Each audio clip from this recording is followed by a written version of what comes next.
নমস্কার। নতুন একটি ভিডিওতে আপনাদের সবাইকে স্বাগত। আপনার অজান্তেই ভোটার লিস্ট থেকে আপনার নাম কেটে দেওয়ার জন্য কেউ আবেদন করেনি তো? সেটা কিন্তু খুব সহজেই আপনি আপনার মোবাইল থেকে বা কম্পিউটার থেকে দেখে নিতে পারবেন। তো সেটা আমি আপনাদেরকে দেখিয়ে দেব। আচ্ছা, তার আগে আমরা জেনে রাখি যে এটা জেনে রাখা, এই লিস্টটা দেখে রাখা কেন জরুরি?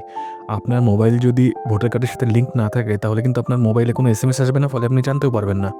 কেউ যদি আবেদন করে আপনার নামটা বাদ দিয়ে দেওয়ার জন্য, যাতে কেউ বাদ না দিতে পারে, আপনি যাতে আগে থেকে সচেতন হয়ে যেতে পারেন, সেই কারণে আপনার এই লিস্টটা দেখে নেওয়া অবশ্যই জরুরি।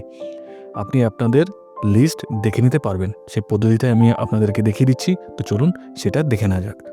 সেই লিস্ট দেখার জন্য আপনাদেরকে ইসিআইয়ের ওয়েবসাইটে যেতে হবে, অর্থাৎ ইলেকশন কমিশনের ওয়েবসাইটে যেতে হবে। তার জন্য আপনি আপনার মোবাইল বা কম্পিউটার থেকে সার্চ করবেন। কী লিখে সার্চ করবেন? ECI statutory report. ECI statutory report লিখে আপনারা সার্চ করবেন। আমি ইসিআই স্ট্যাটুটরি রিপোর্ট লিখে সার্চ করলাম, এখানে চলে এলো। দেখুন কি লেখা আছে, download statutory report voter service portal. এই যে এই ওয়েবসাইটটা, এটা আপনাদেরকে প্রবেশ করতে হবে। তো আমি এখানে ক্লিক করছি। ইলেকশন কমিশনের ওয়েবসাইট আপনারা জানেন এটা। আর 7 নম্বর ফর্ম, মানে যেটা দিয়ে নাম কাটা যায়, সেই ফর্ম নিয়ে খুব চারিদিকে আলাপ আলোচনা চলছে, সে তো আপনারা জানেনই। তো এটাই আমরা চেক করে দেখব।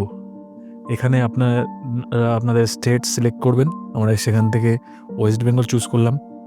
এখান থেকে আপনারা আপনাদের ডিস্ট্রিক্ট চুজ করবেন, যে ডিস্ট্রিক্ট আছে আপনাদের। আমি একটা জাস্ট আপনাদেরকে উদাহরণস্বরূপ আমি দেখিয়ে দিচ্ছি। যে কোনো একটা চুজ করলাম আমি ধরুন দক্ষিণ চব্বিশ পরগনা চুজ করলাম। এখান থেকে আপনাদের অ্যাসেম্বলি কনস্টিটিউয়েন্সি, মানে বিধানসভা, আপনাদেরকে যে বিধানসভা আছে সেই বিধানসভা আপনারা চুজ করবেন। জেলা চুজ করার সাথে সাথে এখানে বিধানসভার লিস্ট চলে আসবে। আপনারা এখান থেকে আপনাদের বিধানসভা চুজ করে নেবেন। আমি ধরুন এখান থেকে ক্যানিং পূর্ব চুজ করলাম। এবার ফর্ম টাইপ, এটা আপনাদের জানতে হবে।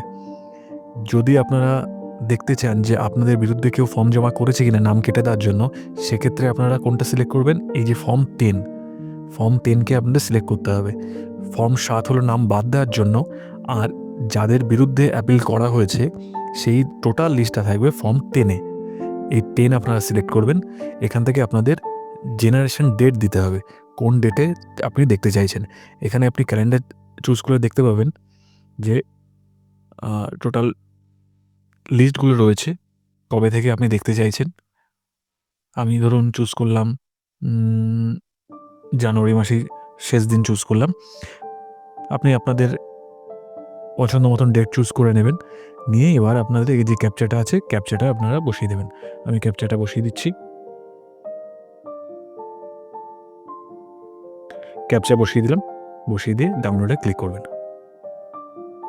দেখুন ডাউনলোড হয়ে গেছে আমার।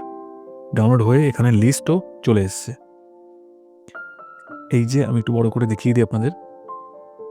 দেখুন ফর্ম 10 কি লেখা আছে, list of the application for objection to inclusion of name revised received in form 7। Form 7-এ অবজেকশন দেওয়া হয়েছে কি এই নামগুলো বাদ দেওয়ার জন্য, নামগুলো আছে এই নামগুলো বাদ দেওয়ার জন্য কিন্তু অবজেকশন দেওয়া হয়েছে। কী লেখা আছে দেখুন, এই যে এখানে আছে ডেট অফ রিসিভ, কবে অ্যাপ্লিকেশন করা হয়েছে, কে আবেদন করেছেন। এখানে আছে নেম অফ দ্য অবজেক্টর, যিনি অবজেক্ট করেছেন তার ডিটেলস আছে এখানে।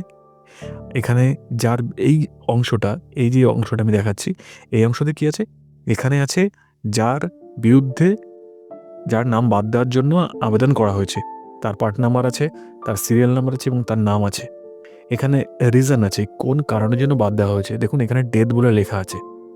এই যে দেখুন এখানে যা ডেটা আছে সেটা দেখে মনে হচ্ছে যে একই ফ্যামিলির লোক, ওই ফ্যামিলির ওই ব্যক্তিটা মারা গেছেন বলে ফর্ম 7 ফিল আপ করে বাদ দেওয়ার আবেদন করেছেন। কিন্তু কিছু ক্ষেত্রে হতে পারে আপনারা এখানে দেখলেন যে যিনি আবেদন করেছেন উনি আপনার ফ্যামিলির কেউ নন। আপনার একটা কোনো ভুলভাল রিজন দেখে, এখানে যেমন ডেথ রিজন আছে, ওরকম একটা ভুলভাল রিজন দেখে আপনার নাম বাদ দেওয়ার চেষ্টা করেছেন।